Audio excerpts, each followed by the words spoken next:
was furnished shabbily. It had a wheezing air conditioner and a single window that had been stuck for the 3 years of his occupancy, which offered a grimy view of the Green Grove railroad yards. Reid paid little attention to his office.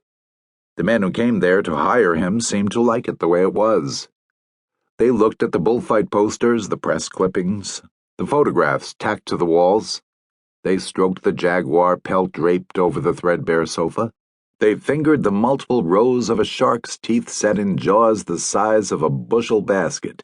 They rubbed the obsidian nose of the pre-Columbian mono he had dug up in the mountains of Guerrero.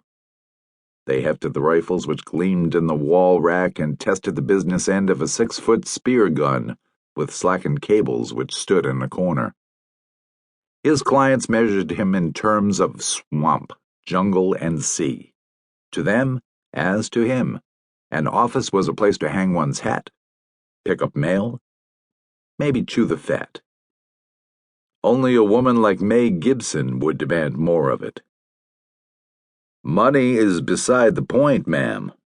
I don't feel qualified to escort a high school girl on a 3-week tour of Mexico." "My daughter is not a high school girl, Mr. Rance. She graduated this spring." Reid sighed and wondered how to terminate the interview. He glanced over at the window where the girl was a small silhouette against the brilliant morning. She had been standing for 10 minutes without joining in the dispute. A pale blue suit jacket sheathed her back and narrow waist closely and ended at the flare of feminine hips. May Gibson had introduced the girl as her older daughter, Karen.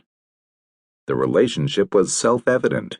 Karen had the same dark eyes and hair, the same fine-edged looks, the same straightforward, let's stick to business air. Reid wondered what the younger daughter was like, the one who wanted to go to Mexico. "I still can't take her, Mrs. Gibson."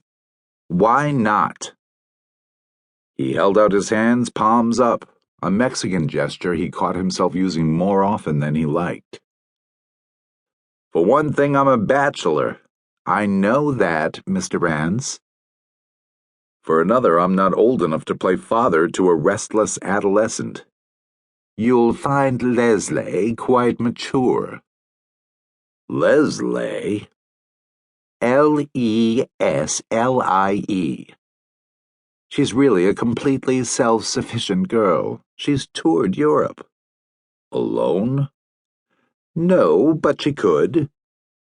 "Then let her go to Mexico alone. I'll arrange transportation, hotels, guides." Her lips vanished. "That's exactly what I won't permit." "Then you go with her." "That's exactly what she won't permit." "Her sister?" "I work," interrupted the sister, still staring out the window. May Gibson's older daughter worked? And what the devil was fascinating her out there? There was nothing to see but the railroad tracks and the flat cotton lands of the Rio Grande Valley stretching 20 miles south to the river, and beyond, the brush and thorn wasteland of Tamaulipas. Was Karen the reserves? Waiting to jump in and finish him off after her mother wore down his resistance? It sounded silly.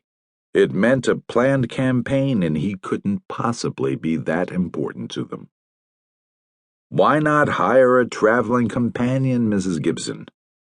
Or I could arrange for a responsible Mexican duenna." "Leslie won't hear of a woman," May Gibson said. Reid felt the warning stomach flutter that signaled the onset of exasperation. What the hell was this Leslie anyway? A spoiled rich darling whose every whim had to be satisfied? A teenage nymphomaniac? Or what? He began to think that what Miss Leslie Gibson needed was a good smack in the panties. He told his stomach to behave, and after a moment it did. After all, he had no intention of becoming involved with the brat, and there was no point in getting on the wrong side of a Gibson. He still had to live in Green Grove. "Tell me, Mrs. Gibson," Reid asked.